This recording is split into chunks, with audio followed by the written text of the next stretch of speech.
नमस्कार विद्यार्थी मित्रांनो, आज आपण इयत्ता 9वीच्या अल्जेब्रा विषयातील सेट या चॅप्टरमधील टाइप्स ऑफ सेट या पॉइंटचा स्टडी करणार आहोत। मागच्या सेशनमध्ये आपण प्रॅक्टिस सेट 1.1 स्टडी केला। तर मित्रहो, टाइप्स ऑफ सेट स्टडी करत असताना सेटचा पहिला प्रकार आहे सिंगलटन सेट। सिंगलटन सेटला मराठीतून आपण एक घटक संच किंवा एकल घटक संच असं म्हणतो। तर डेफिनेशन म्हणजे व्याख्या अशी आहे सिंगलटन सेटची, a set consisting of a single element is called a singleton set. या ठिकाणी सिंगल एलिमेंट हा शब्द आपण लक्षात ठेवणं गरजेचं आहे। ज्या सेटमध्ये केवळ एक आणि एकच घटक असतो त्याला आपण एक घटक संच म्हणजेच सिंगलटन सेट असं म्हणतो। फॉर एक्झाम्पल लक्षात घ्या, A is the set of even prime numbers, means A हा सममूळ संख्यांचा संच आहे। आता 1 पासून तर अनंतापर्यंतच्या नैसर्गिक संख्येमध्ये फक्त एकच संख्या अशी आहे की जी सममूळ आहे, ती म्हणजे 2। मग A या संचामध्ये फक्त 2 हा एकच घटक येतो, म्हणून याचा समावेश सिंगलटन सेट मध्ये होतो। सिंगलटन सेटचे अनेक उदाहरणे आपल्याला अभ्यासात येतील, जसं की दुसरं उदाहरण पाहूया, B is the set of all x such that x is a natural number between 2 and 4। आता B हा अशा x चा संच आहे की x ही 2 आणि 4 मधील नैसर्गिक संख्या आहे। 2 आणि 4 मध्ये फक्त एकच नैसर्गिक संख्या येते आणि ती आहे 3। म्हणजे या सेट मध्ये सुद्धा एकमेव एलिमेंट येतो, only single element is coming in this set and that is 3, because 3 is a natural number lies between 2 and 4। In this way we can give many examples of singleton set, जसं की capital of India, Delhi ही एकच भारताची राजधानी आहे, म्हणजे हा सुद्धा एक सिंगलटन सेट झाला। याप्रमाणे आपण अनेक उदाहरणे घेऊ शकतो की ज्यांच्यामध्ये केवळ एकच एलिमेंट असेल। The set having only one element is an example of singleton set। तर विद्यार्थी मित्रांनो, second type of set is empty set और नल सेट। संचाचा दुसरा प्रकार आहे रिक्त संच। तर त्याची डेफिनेशन पाहूया काय। If there is not a single element in the set, then it is called an empty set or null set। Not a single element, ही गोष्ट लक्षात ठेवण्याची आहे की ज्या संचामध्ये किंवा ज्या सेटमध्ये एकही एलिमेंट नसतो, even not a single element, त्याला आपण एम्प्टी सेट किंवा नल सेट असं म्हणतो। मग एम्प्टी सेट किंवा नल सेट दर्शवण्यासाठी आपण जे सिम्बॉल्स वापरतो साइन, ते अशा प्रकारचे कर्ली ब्रॅकेट मध्ये इनसाइडला आपण काही लिहित नाही, कारण त्याच्यात एकही घटक नसतो।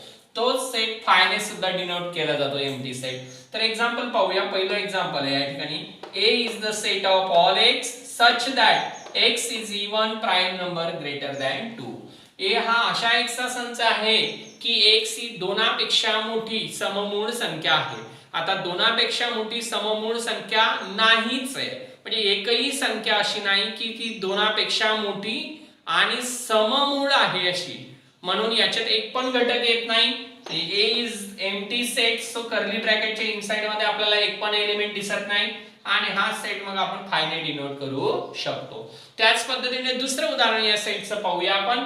B is the set of all y such that y is a natural number between 2 and 3।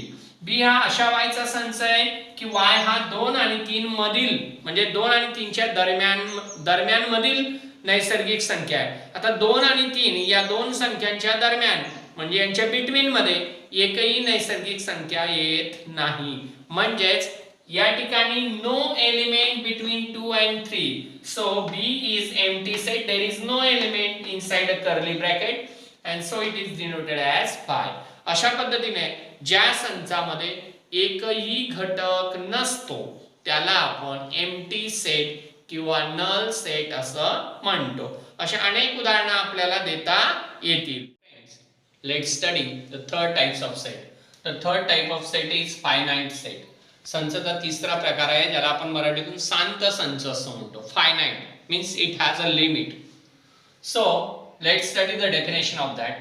If a set is a null or number of elements are limited and countable, then it is called as finite set. ज्या संचातील घटक हे मर्यादित असतात, limited and countable आणि मोजण्या इतपत असतात, त्याला आपण शांत संच म्हणजेच फायनाइट सेट असं म्हणतो. तर या ठिकाणी आपल्याला एक गोष्ट लक्षात घ्यायची अजून दुसरी महत्वाची, if a set is null म्हणजे नल सेट जो असतो एम्प्टी सेट त्याला पण आपण फायनाइट सेट असं म्हणू शकतो. So let's study the example of a finite set. The first example is that A is the set of all P such that P is number from 1 to 20 divisible by 4.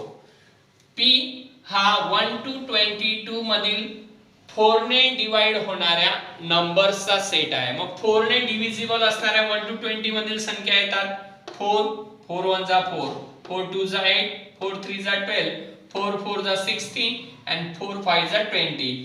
आता पुढची संख्या घेतली तर ती greater than 22 होईल. म्हणून या ठिकाणी 1 2 3 4 5 5 लिमिटेड नंबर्स आहेत की जे आपण या ठिकाणी मांडू शकतो. म्हणजे हा सेट हा लिमिटेड आणि काउंटेबल नंबर्स असल्यामुळे, एलिमेंट्स असल्यामुळे फायनाइट सेट मध्ये इन्क्लूड होतो. तसंच दुसरं एक्झाम्पल पाहूया. D is the set of all x such that x is a letter of word maths. B हा अशा x चा संच आहे की x हे मॅथ्स या वर्डचं लेटर आहे. मॅथ्स मध्ये आलेले लेटर कोणते कोणते आहेत, मॅथ्स या वर्ड मध्ये आलेले लेटर आपण काउंट करतोय आणि ते नोट डाउन पण करतोय. M आहे A T H S 1 2 3 4 5. In this way these elements of these sets are countable and they are limited, so we call it as a finite set. तर विद्यार्थी मित्रांनो, असे जे काही उदाहरणं असतील सेटचे की ज्याच्यातील एलिमेंट आपण काउंट करू शकतो आणि ते एलिमेंट हे लिमिटेड आहेत म्हणजे अप टू सम एक्सटेंट आहेत, काउंटेबल आहेत, त्या एक्झाम्पल्सला आपण फायनाइट सेट असं म्हणू शकतो. Let's study the fourth type of set, that is infinite set. If a number of elements in a set are unlimited and uncountable, then the set is called infinite set. तर infinite set म्हणजे काय? ज्या set मधील elements हे unlimited आणि uncountable असतात. या ठिकाणी हे दोन शब्द खूप महत्त्वाचे आहेत, अनलिमिटेड आणि अनकाउंटेबल. त्याला आपण इन्फायनाइट सेट असं म्हणतो. थोडक्यात ज्या संचातील घटक हे अगणित असतात आणि अनंत असतात त्याला आपण अनंत संच म्हणजे इन्फायनाइट सेट असं म्हणतो. एक्झाम्पल पाहूया. फर्स्ट एक्झाम्पल आहे n म्हणजे सेट ऑफ नॅचरल नंबर्स. याच्यातले एलिमेंट आहेत 1 2 3 4 5 6 7 याप्रमाणे up to the nth number म्हणजे नेव्हर एंडिंग आहे. त्यामुळे याचा समावेश हा इन्फायनाइट सेट मध्ये होतो. Let's study the another example, that is the set of whole numbers W. Whole नंबर्सची सुरुवात 0 पासून होते तर ते nth पर्यंत आहे, ते सुद्धा अनकाउंटेबल आहेत. म्हणून या दोन्ही एक्झाम्पल्सचे समावेश हा इन्फायनाइट सेट मध्ये होतो. ऑल टाइप्स ऑफ नंबर्स जे आहेत ते सर्व नंबर्सच्या प्रकारांचा समावेश हा इन्फायनाइट सेट मध्ये होतो because they are unlimited and uncountable. Let's study another type of set, that is equal set. If every element of set A is in set B and every element of set B is in set A, then set A and B are called equal set. That is symbolically A equal to B.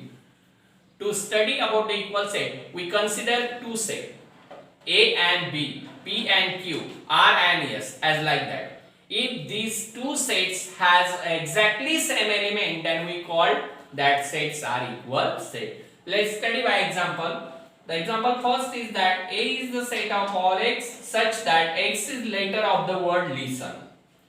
तर A या set मधील element येतात कारण ते लिसन शब्दामधील अक्षरांचा संच असल्यामुळे ते अक्षर आहेत L I S T E N as like that example second आहे आपलं B is the set of all y such that y is letter of the word silent. B हा अशा y चा संच आहे की y हे silent या शब्दातील अक्षर आहेत. मग ते अक्षर आहेत S I L E N T. तर याप्रमाणे आपण जर लिस्टिंग मेथड मधील एक्झाम्पल फर्स्ट आणि एक्झाम्पल सेकंड म्हणजे सेट A and B यांचं ऑब्झर्वेशन केलं तर both these sets containing a exactly same element. All the elements in set A are the elements of set B and all the elements of set B are the elements of set A. Means set A and B having a exactly same element. So from first and second A and B are equal set and it is symbolically written as A equal to B. So friend, in this way, if two sets having a exactly same element, then we call that set as a equal set. तर मित्रो, या पद्धतीने आज आपण types of set आणि equal set हे प्रकार अभ्यासले.